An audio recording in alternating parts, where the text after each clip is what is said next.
বিরতির পর স্বাগত। পশ্চিম আসনে ভোট গ্রহণ প্রক্রিয়া সম্পন্ন হবার পর ইতিমধ্যেই কিন্তু পূর্ব আসনে প্রচারে ঝাঁপিয়ে পড়েছে প্রত্যেকটি রাজনৈতিক দল। তারই মধ্যে পূর্ব ত্রিপুরায় বিজেপিকে রুখতে প্রতিরোধের এবার ডাক দিল ইন্ডিয়া জোট। ইতিমধ্যেই খবর যে নির্বাচনের হিংসার জন্য প্রাক্তন মুখ্যমন্ত্রী বিপ্লব কুমার দেব দায়ী বলছেন পবিত্র কর। তিনি দাবি করছেন বিপ্লব কুমার দেবের সমালোচনাও তিনি করছেন। ইতিমধ্যেই নির্বাচনের হিংসার জন্য দায়ী রাজ্যের প্রাক্তন মুখ্যমন্ত্রী। সে বিষয়ে কি বলছেন পবিত্র কর বাম নেতা, শোনাবো। আমাদের রেডি ছিল এটা 2 দিন আগে থেকে কিছু কিছু জায়গাতে আগের দিন রাত্রেবেলা এই সমস্ত পোলিং এজেন্ট বাইরে এরকম সেট করেছে, তারা বাইরে যেতে পারে না, ভোটার বাইরে পারে নাই। আর যারা গেছিল সকালবেলা, আমরা তো এটা অলরেডি ওপেনলি কইছি, আমরা মোর দেন 80% পোলিং বুথে এজেন্ট সেখানে একেবারে বাইর করে দেওয়া হয়েছে, কিছু চাইতে পারছে না, কিছু বাইর করে দেওয়া হয়েছে। এটা তো একেবারে মোকারি অব্দি ডেমোক্রেসি। এটা করছে এই কারণে, এটা বিপ্লব দেবের ফর্মুলা, সেই তো 18-তে 23-এ এগুলো সে করাইতো।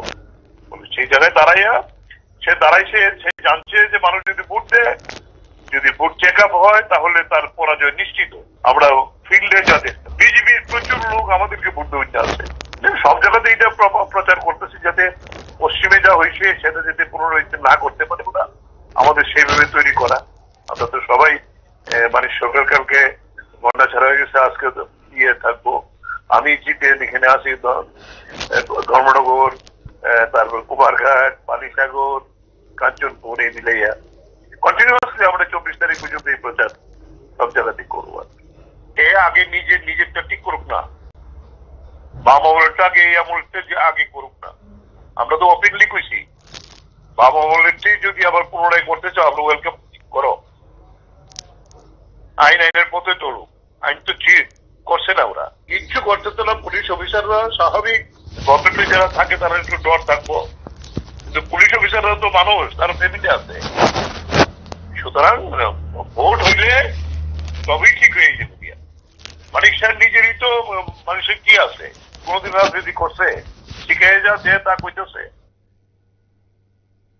আপনারা শুনলেন বাম নেতা পবিত্র করের বক্তব্য। তিনি বলছেন যে পশ্চিম আসনে বিভিন্ন জায়গায় তারা পোলিং এজেন্ট দিতে পারেনি, তার পেছনে মূল দায়ী হচ্ছে বিপ্লব কুমার দেব, যার জন্য এবার পূর্ব আসনের নির্বাচনে তারা কোনো ধরনের হেরফের করবে না। পূর্ব আসনে বিজেপিকে রুখতে ইতিমধ্যে প্রতিবাদের ডাক দিল ইন্ডিয়া জোট, সেই কথাই কিন্তু বলছেন পবিত্র কর বাম নেতা।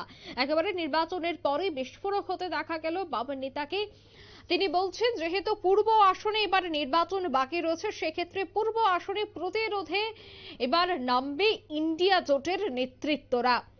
সে বিষয়ে বিস্তারিত জানবো। টেলিফোন লাইনে রয়েছে নিউজ ভ্যানগার্ড প্রতিনিধি বিপ্লব চন্দ্র। বিপ্লব দা, পূর্ব আসনে বিজেপিকে রুখতে এক প্রকার প্রতিরোধে নামার ডাক দিল ইন্ডিয়া জোট, কি বলবে?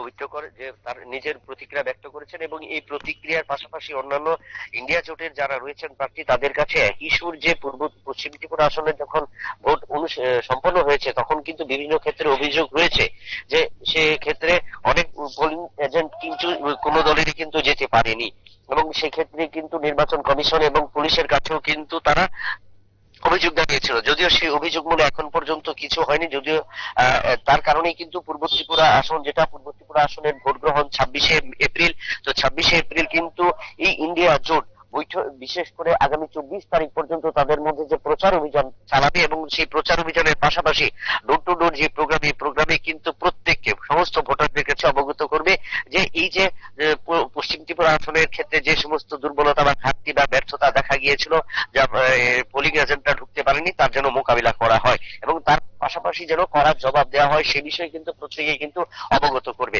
এবং এই বিষয়ে শুধু দুটো দল, সিপিএম কিংবা কংগ্রেসের পুলিশ প্রশাসনকে সে বিষয়ে আগে থেকেই জানিয়ে দেওয়া হয়েছে, এবং যার কারণে পুলিশ প্রশাসনও কিন্তু একটা কড়া মনোভাব নিতে পারে বলে কিন্তু একটা সূত্রের খবর। তবে রাজনৈতিক দলগুলোর ক্ষেত্রে যেটা বলেছে সুদীপ রায় বর্মন এবং আশিস সাহা এবং পবিত্র কর সহ জিতেন্দ্র চৌধুরী এবং প্রাক্তন মুখ্যমন্ত্রী মানিক সরকার পলিট ব্যুরোর সদস্য যিনি রয়েছেন, তারা কিন্তু এই যে প্রতিক্রিয়া বা নিজেদের যে এই অভিমত ব্যক্ত করেছেন তাতে বোঝা যায় যে আগামী 26শে এপ্রিল পূর্ব ত্রিপুরা আসনের প্রতিটি কেন্দ্রে যে 30টি কেন্দ্রে বিধানসভা কেন্দ্রে ভোট গ্রহণ অনুষ্ঠিত হবে তাতে কড়া মনোভাব নিয়ে কিন্তু তারা আগে থেকে ময়দানে নামবেন। এবং এই যে মনোভাব এবং সেক্ষেত্রে কি মনে হয় তারা কি তাহলে পশ্চিম আসনে নিশ্চিত ছিল না, যার জন্য তারা পশ্চিম আসনে প্রতিরোধ গড়ে তুলতে পারেনি, শুধুমাত্র পূর্বেই সেই প্রতিরোধ গড়ে তোলার জন্য তারা এই মুহূর্তে ডাক দিয়েছে?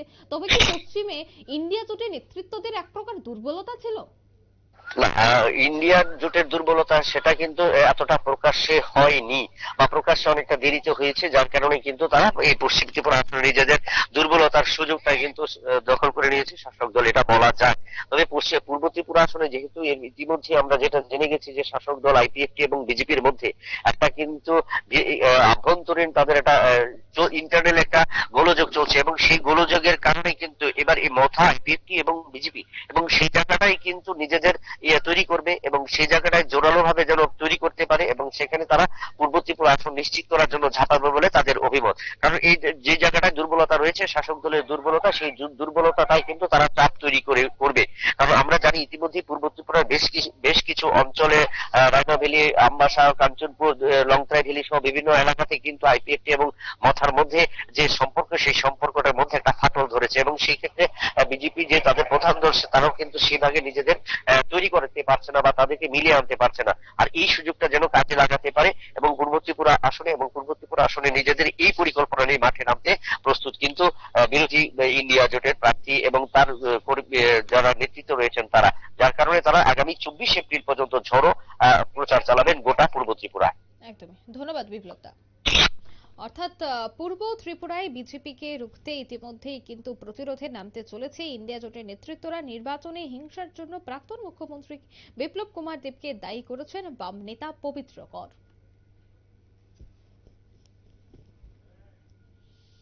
নিয়ে নিচে ছোট্ট একটি বিজ্ঞাপন বিরতির সঙ্গে থাকুন।